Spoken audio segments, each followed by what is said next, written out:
دھماکے سے۔ میں ساہیوال میں تھا، ایک بچہ آیا میرے پاس ایف ایس سی کا، اس کے کان پر ہیڈ فون سا تھا، کہا جی یہ انٹرنیٹ سے جڑا ہوا ہے، اس وقت 700 لڑکے آپ کی بات سنیں گے جو آپ مجھ سے کریں گے۔ ایک یہودی ہم سے تلابیب سے سوال کر رہا ہے کہ بگ بینگ کے بارے میں تمہارے قرآن میں کوئی بات ہے کہ یہ کائنات ایک دھماکے سے وجود میں آئی؟ کیا تمہارے دین میں کوئی اس کے بارے میں دلیل روشنی ہے؟ تو اگر ہے تو مجھے بتاؤ، تو پھر میں مسلمان ہو جاؤں۔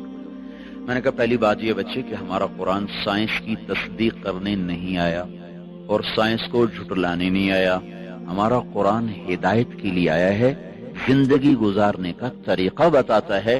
کہیں کہیں وہ دنیا کی چیزوں کو ٹچ کرتا ہے، جہاں وہ ٹچ کرتا ہے وہ ایسا صحیح ٹچ کرتا ہے کہ اسے کوئی چیلنج نہیں کر سکتا۔ تو اشارہ ہم کیس کر سکتے ہیں کہ اس سے اشارہ ہوتا ہے کہ اللہ تعالیٰ کہتے ہیں حی افلا یؤمنون، یہ جو میرے منکر ہیں ان کو پتہ نہیں ہے کہ زمین آسمان ایک ملا ہوا مادہ تھا، ایک ملا ہوا رتق ہوتا ہے، چیز اس طرح آپس میں مل جائے کہ پھر اسے جدا نہ کیا جا سکے، جیسے گوشت الگ ہے، سبزی الگ ہے، نمک الگ ہے، مرچ الگ ہے، جب ہم اس کو سالن بناتے ہیں تو ہر چیز مکس ہو کر اب نمک مرچ ہلدی اس میں سے نہیں نکل سکتی، اس کو عربی میں کہتے ہیں رتق، کانتا رتقن، یہ سب کچھ ملا ہوا تھا، اور فتق اس کو الگ الگ کر دیں، ففتقناہما، پھر ہم نے اس کو پھاڑا اور اس کو دھماکے کے ساتھ ہم نے اس کو پھیلانا شروع کیا۔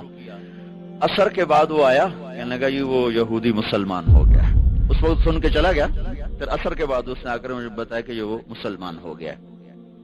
تو ہمارے پاس یہ نظریہ نہیں ہے کہ آپ ہی بن گئے، ہمارے پاس یہ نظریہ کہ اس کو اللہ نے بنایا ہے اور ایک نظام کے ساتھ۔ اچھا، پھر ایک پال ڈیوس سائنسدان تھا آسٹریلیا کا، اس نے پھر ایک اور بات ثابت کی کہ کوئی بنانے والا ہے، خود نہیں بنا، اس نے ڈارون کو غلط ثابت کیا، اور دوسرے جو دہریے، بہت سے دہریے سائنسدان تھے اب بھی ہیں، ان سب کی بات کو اس نے غلط ثابت کیا کہ یہ دھماکہ کسی نے کیا ہے، خود نہیں ہوا، کہ ہر دھماکے کے بعد تخریب ہوتی ہے، دھماکے سے تو تخریب ہوتی ہے نا کہ تعمیر۔ اگر میں جا کے ابھی اپنے مسجد میں کہوں کہ ہم وہ بیٹھے تھے لارنس کالج کی مسجد میں، وہاں ہوا دھماکہ، ہر لڑکا اڑتا ہوا اپنے بیڈ پہ جا کے بیٹھ گیا اور پرنسپل جا کر اڑتے ہوئے اپنے آفس کی سیٹ میں فٹ ہو گئے۔ کوئی مانے گا اس کو؟ سب پاگل ہو گئے ہیں۔ کسی بات کبھی دھماکہ بھی ایسے منظم طریقے سے ہوا؟ دھماکے سے تو توڑ پھوڑ ہوتی ہے، نہ کہ اس سے کوئی شکل وجود میں آتی ہے یا کوئی تعمیر وجود میں آتی ہے۔ یہ کائنات میں واحد دھماکہ ہے جس نے اتنے خوبصورت انداز میں کائنات کو وجود دیا کہ کوئی یہ ماننے پہ تیار نہیں ہے کہ یہ دھماکہ اتنا عقل مند تھا۔ دھماکہ تو پاگل پن ہوتا ہے نا، ٹھا ہوئی اور یہ ادھر گیا وہ ادھر گیا۔ تو اس نے نا پھر ایک سیکنڈ کو نا 1000 حصوں میں تو تقسیم کیا جا سکتا ہے، 1000 سے آگے پھر وہ تقسیم نہیں ہوتا۔ تو اس نے یہ بات پروف کی کہ اگر ہم فرضی طور پر 1 سیکنڈ کے 10 لاکھ خرب حصے کر دیں، 10 لاکھ خرب حصے، جب دھماکہ ہوا تھا تو 2 طاقتیں پیدا ہوئی تھی، ایک گریوٹی اور ایک رفتار۔ ایک رفتار پیدا ہو کے دھماکے سے چیز پھیلتی ہے نا، ایک دم ابھرتی ہے، تو جب وہ تھا تو اس میں 2 طاقتیں پیدا ہوئیں، ایک کشش گریوٹی، ایک رفتار سپیڈ۔ اگر اس وقت سپیڈ زیادہ ہو جاتی تو یہ کائنات بکھر جاتی، اور اگر اس وقت کشش اور گریوٹی زیادہ ہو جاتی تو یہ کائنات پھر سمٹ کے پھر زیرو ہو جاتی۔ اس میں اگر 1 سیکنڈ کے 10 لاکھ خرب حصے کیے جائیں اور 1/10 لاکھ خرب سیکنڈ کے برابر اگر رفتار بڑھ جاتی تو کائنات بکھر جاتی، اور اگر گریوٹی بڑھ جاتی تو کائنات زیرو ہو جاتی۔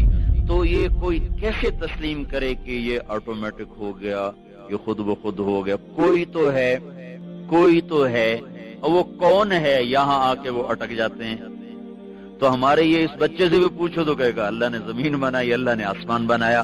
تو اس کو اللہ نے یوں جواب دیا، ان ربکم اللہ الذی خلق السماوات والارض فی 6 ایام، تیرا اللہ ہے جس نے زمین آسمان 6 دن میں بنائے، ثم استوى علی العرش، پھر عرش پہ تخت بچھایا، یغشی اللیل النہار، دن اور رات کا نظام چلایا، یطلبہ حثیثا، دن آگے چلتا ہے رات پیچھے چلتی ہے، اور پھر الشمس والقمر والنجوم مسخرات بأمرہ، پھر اس نے سورج چاند ستاروں کو اپنے تابع کر دیا. تو ہمارے لیے ایک جواب آسان ہو گیا کہ سب کا بنانے والا اللہ ہے. پہاڑ کیسے بن گئے؟ والجبال ارساها،